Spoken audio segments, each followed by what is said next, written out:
নমস্কাৰ প্ৰিয় দৰ্শক, মই ইন্দ্ৰাণী আপোনালোক আটাইকে পুনৰ এবাৰ মোৰ পাকঘৰত স্বাগতম জনাইছোঁ।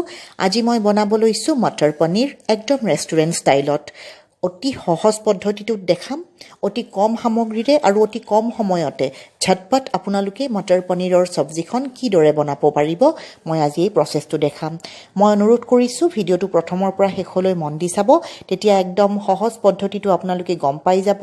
ইয়াৰ টিপছ আৰু ট্ৰিক্সবোৰ গম পাই যাব, কিদৰে একদম ৰেষ্টুৰেণ্ট ষ্টাইলৰ মটৰ পনীৰ ঘৰতে বনাব পাৰি, ৰংটো কিদৰে আপোনালোকে সুন্দৰ বনাব পাৰিব, খাই কেনেকৈ টেষ্টটো বঢ়াব পাৰিব, এই গোটেইবোৰ টিপছ আৰু ট্ৰিক্স মই এই ভিডিঅ'টোত আপোনালোকক দিম। আশা ৰাখিছোঁ ভিডিঅ'টো ভাল পাব বুলি, ৰেচিপিটো ভাল পাব বুলি, গতিকে লাইক এটা নিশ্চয় দিব। আৰু যদিহে এতিয়ালৈকে মোৰ চেনেলটো আপোনালোকে ছাবস্ক্ৰাইব কৰিবলৈ পাহৰি আছে, এইমাত্ৰ ছাবস্ক্ৰাইব কৰি ল'ব আৰু ওচৰত থকা বেল আইকনটোও দবাই দিব, যাতে মই আপলোড কৰাৰ লগে লগে ৰেচিপিবোৰ আপোনালোকে গম পাই যায় আৰু চাব পাৰে। আহক তেনেহ'লে দৰকাৰী সামগ্ৰীখিনি এবাৰ চাই লওঁ আৰু অতি সহজ পদ্ধতিত মই মটৰ পনীৰ কেনেকৈ বনাইছোঁ চাই লওঁ আহক।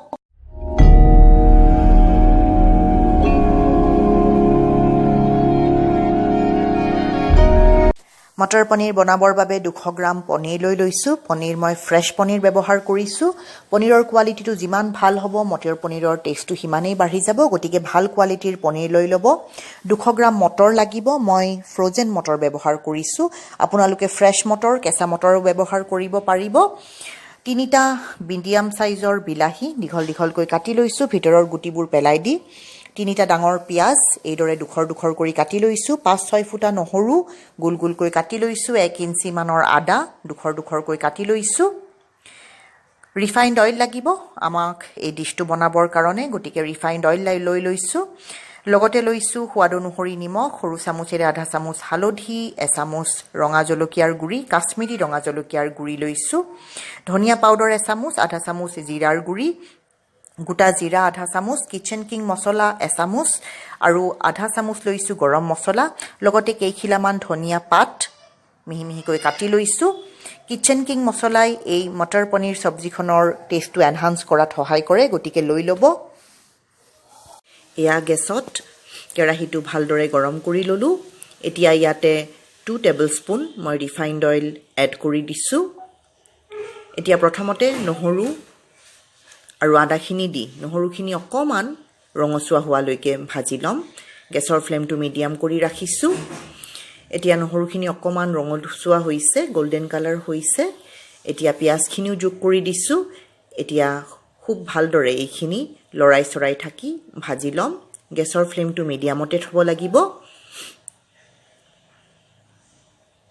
এয়া চাওক, পিঁয়াজখিনিও প্ৰায় সুন্দৰভাৱে অকণমান গল্ডেন কালাৰ হৈছে, বেছি ৰঙচুৱা কৰিব নালাগে, লাইট এটা গল্ডেন কালাৰ হ'ব। এইখিনি সময়তে মই বিলাহীখিনি দি দিছোঁ। বিলাহীখিনি যাতে অকণমান সিজে, গতিকে অকণমান নিমখ মই ইয়াতে যোগ কৰি দিলোঁ। ভালদৰে লৰাই চৰাই থাকিম। প্ৰায় 3-4 মিনিট এইখিনি ভাজি ল'লোঁ। বিলাহীখিনি সিজাৰ দৰে হৈছে, আপোনালোকে চাব পাৰিছে। এতিয়া গেছ বন্ধ কৰি এখন প্লেটত এইখিনি ঠাণ্ডা হ'বৰ কাৰণে থৈ দিম। ৰুম টেম্পাৰেচাৰ হোৱাৰ পিছত, ঠাণ্ডা হোৱাৰ পিছত এটা গ্ৰাইণ্ডিং জাৰ লৈ এই গোটেইখিনি সামগ্ৰী গ্ৰাইণ্ড কৰি ল'ম। অকণমানো পানী ইয়াতে যাতে যোগ নকৰে, পানী যোগ কৰাৰ অকণমানো দৰকাৰ নাই। এইখিনি এটা সুন্দৰ পেষ্ট বনাই ল'ম। এয়া চাওক, সুন্দৰ পেষ্ট হৈছে। এয়া কেৰাহীটো পুনৰবাৰ ভালদৰে গৰম কৰি ল'লোঁ। এতিয়া তেল যোগ কৰি দিছোঁ। ৰিফাইণ্ড অইল 5 টেবুল স্পুন দি দিছোঁ। তেলখিনি গৰম হোৱাৰ পিছত জিৰাখিনি 2-4 ছেকেণ্ড ভাজি ল'লোঁ। এতিয়া পিঁয়াজ বিলাহীৰ পেষ্টটো এয়া যোগ কৰি দি ভালদৰে ভাজি থাকিব লাগিব। গেছৰ ফ্লেমটো মিডিয়ামত থৈছোঁ। এই পেষ্টটো যিমান ভালদৰে ভাজিম মটৰ পনীৰৰ চব্জিখনৰ টেষ্টটো সিমানেই বেছি ভাল হ'ব। ধৈৰ্য ধৰি ভালদৰে ভাজি থাকিব লাগিব, লৰাচৰা কৰি থাকিব লাগিব, এৰি দিব নোৱাৰিব। অকণমানো যদি লাগি ধৰে তেতিয়া টেষ্টটো বেয়া হৈ যাব।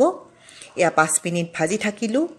এতিয়া কাশ্মীৰী ৰঙা জলকীয়াৰ গুড়ি, হালধি, ধনিয়াৰ গুড়ি আৰু জিৰাৰ গুড়িখিনি যোগ কৰি দি ভালদৰে মিলাই দিম।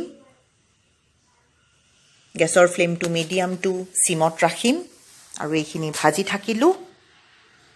এয়া 5 মিনিট ভাজি ল'লোঁ। এতিয়া ঢাকন মাৰি 5 মিনিট এইখিনি সিজিব থ'ম। গেছৰ ফ্লেমটো চিমত থ'ম। এয়া আপোনালোকে চাব পাৰিছে, তেলখিনি ছেপাৰেট হৈ আহিছে।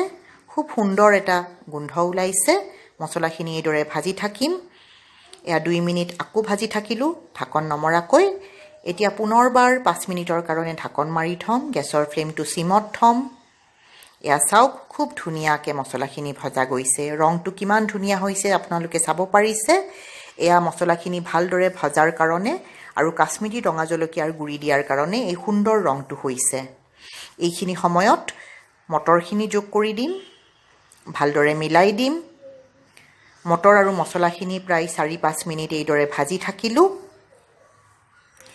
এতিয়া ইয়াতে কিচেন কিং মছলাটো যোগ কৰি দিছোঁ কিচেন কিং মছলাই ইয়াৰ সোৱাদটো খুব সুন্দৰকৈ এনহান্স কৰিব বৰ বঢ়িয়া হ'ব এতিয়া 2-3 মিনিট ভাজি ল'লোঁ কিচেন কিং মছলা দিয়াৰ পিছত এতিয়া পানী যোগ কৰিছোঁ মই গৰম পানী ব্যৱহাৰ কৰিছোঁ পানী মই কমকৈ দিছোঁ কাৰণ জোলখিনি মই বেছি পনীয়া বিচৰা নাই থুপথুপীয়া বিচাৰিছোঁ মটৰ পনীৰৰ চব্জিটোৰ যিটো টেক্সচাৰ সেইটো থুপথুপীয়া হ'লে বেছি ভাল লাগে এতিয়া জোখমতে নিমখ দিছোঁ আগতেও পিঁয়াজ আৰু বিলাহীখিনি ভাজোতেও নিমখ দিছোঁ গতিকে কমকৈ দিম এয়া চাওক তেলখিনি উপঙি উঠিছে মছলাৰ গ্ৰেভিটো প্ৰায় হ'ব হৈছে এয়া মই 5-6 মিনিট ভালদৰে গ্ৰেভিখিনি মিডিয়াম গেছত হ'ব থলোঁ এয়া গ্ৰেভিখিনি হৈ গ'ল এতিয়া ইয়াতে পনীৰৰ টুকুৰাবোৰ যোগ কৰি দিছোঁ গেছৰ ফ্লেমটো মিডিয়ামতে ৰাখিম ভালদৰে মিলাই দিম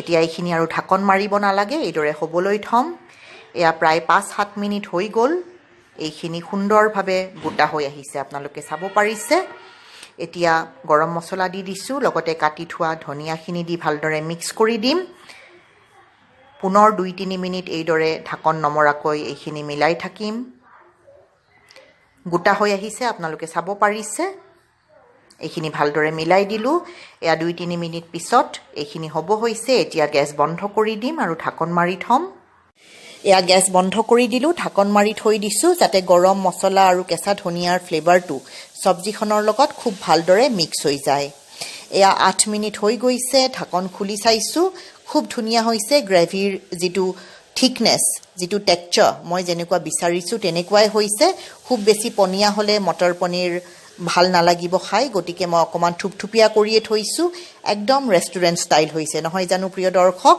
আপোনালোকে ৰংটো দেখিছে খুব ধুনীয়া এটা ৰিচ ব্ৰাউন কালাৰ আহিছে এতিয়া ওপৰত কেইখিলামান ধনিয়া পাত কাটি এইদৰে ছটিয়াই দিব খুব সুন্দৰ দেখাটো হ'ব আৰু সোৱাদো বঢ়াব গৰমে গৰমে এই মটৰ পনীৰ লুচি শুকান ৰুটি পৰঠা বা ভাতৰ লগত খাই ইয়াৰ জুতি লওক নিজে খাওক আলহীক খুৱাওক ঘৰৰ সকলোৱে খাই কেনেকুৱা পালে কমেণ্ট এটা কৰি জানিবলৈ মোক নিশ্চয় দিব প্ৰিয় দৰ্শক অতি সহজে বনাব পৰা এই মটৰ পনীৰৰ চব্জিখন আজিয়েই বনাই খাওক আৰু আজি সময় উলিয়াই আপোনালোকে মোৰ এই ৰেচিপিটো চালে অশেষ ধন্যবাদ পুনৰ লগ পাম অতি সোনকালে আৰু এটা নতুন সুস্বাদু ৰেচিপিৰ সৈতে ধন্যবাদ